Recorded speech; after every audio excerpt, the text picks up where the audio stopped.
Hey folks, Matthew here once again. This time, for a change, I'm not talking about Star Citizen. Instead, I wanted to do another beta impressions video. The last one of these I did was back in October of 2014 and was for the Mighty No. 9 beta, which was a game I backed on Kickstarter that was being made by an industry veteran. Today I'm looking at The Flame in the Flood, which is a game I backed on Kickstarter, which is being made by industry veterans. Is that a coincidence or a conspiracy? I'll leave you to decide. For background, as stated, the game is called The Flame in the Flood, and it is by the Molasses Flood, a new studio which comprises veterans from the Bioshock, Halo, Guitar Hero and Rock Band series, and is described on the Kickstarter page as a roguelite river journey through the backwoods of a forgotten post-societal America. Forage, craft, evade predators for PC and Mac. The game received just over $250,000 in funding between the 7,420 backers during the campaign back in November of 2014, and they've been quietly developing away with monthly updates quietly going into my inbox. I'll admit it took me a bit by surprise when I read they were launching the backer beta this July, as I thought it would take them a bit longer than that, but nevertheless here we are. But that's enough history. What about the game itself? Well, you can see me playing it in the background. I've spent some time with it, and the best analogy I can come up with for what it's like if I were describing it to somebody who's never seen it is if you were to cross Don't Starve with something like Huckleberry Finn. Something like that. The backup beta released with a third of the content, according to the developers, so this seems like it should be fairly representative of the final game. Visually, the game is very pretty, with its isometric view and its particular art style. I want to say it looks painted, but that's not quite right. I'm sure this style has a particular name, but I have no idea what it is.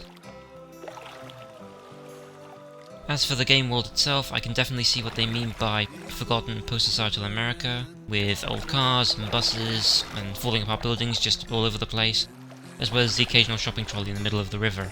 It does make me curious what actually happened to this world, but I have no idea if we'll get to find out. Time will tell on that one. But appearance and setting can only take you so far. How is the game itself? Well, I'm pleased to report that the game is mechanically solid, fundamentally at least. I haven't had the chance to explore the deeper mechanics or really go into the crafting system, so I can't really comment on them yet. I believe, for example, that the player's raft can be customized, but I have no idea how to do that or even if it's in the game yet.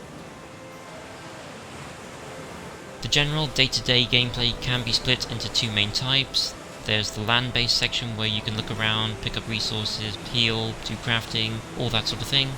And the river sections, which are your world travel, where you have to sail your raft down the river and avoid the dangers therein, mostly rocks, and get to the next land section. The dynamic works pretty well. You have the slightly more action-focused river sections, which are punctuated by the more sedate and peaceful land sections. Though the land has perils of its own. I've seen the Black Wolf occasionally, but I haven't really interacted with it. Usually when I've seen it, I've just run in the other direction. I presume that I will have to confront it at some point, but that's something else to look forward to. As for bad points, not much to say on that really. And after all, this is a beta, so lots of things are still being balanced or refined, and only a third of the content has been released, as I said, so there's still lots more to come. There are a couple of things I've noticed, however, over the course of my various playthroughs. Firstly, while I mentioned that I haven't really looked into the crafting system in depth, the list of what you can craft is a bit unwieldy. The list is predominantly divided into sections, clothing, consumables, etc. But you have to remember which list a particular item is in, and some of the lists can be quite long, so things can be a bit difficult to find sometimes. Perhaps some sort of search or hotbar function could address this. 2 random suggestions. Secondly, also about the interface, there doesn't seem to be a way to look at what you currently have equipped as an item. You can look at the name of the item in the list of things you have equipped, but that doesn't tell you about the statistics related to that item. I suspect this one is a bug though, rather than an absence of a feature, so I'm sure they'll fix that soon enough. Thirdly, also to do with the interface, there currently isn't a way to move items in bulk between your backpack, your companion's pack, and your raft.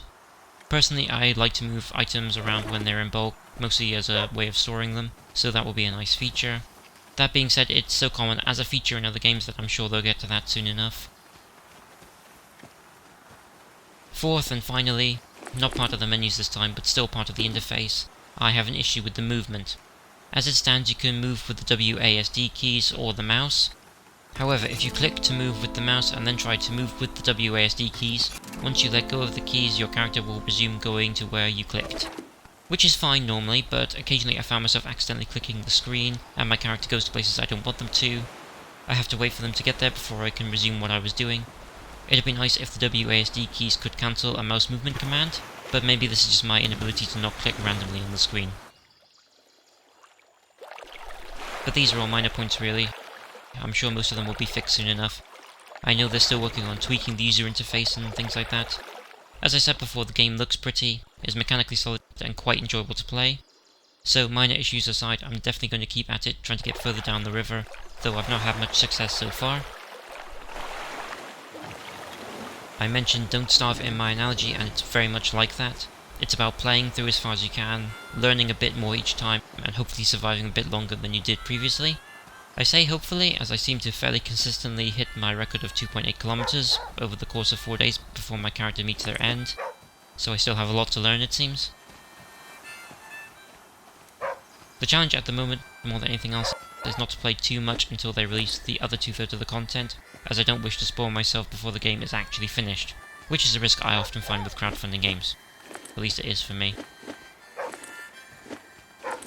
So anyway, those are my impressions of the backup beta for the Flame in the Flood by the Molasses Flood. Overall impressions, it's good, looking forward to seeing more. If you've liked what you've seen and you want to find out more, you can go to themolassesflood.com, where you can also pre-order the game if you so wish. I've been Matthew, thanks again for watching, and keep on trucking.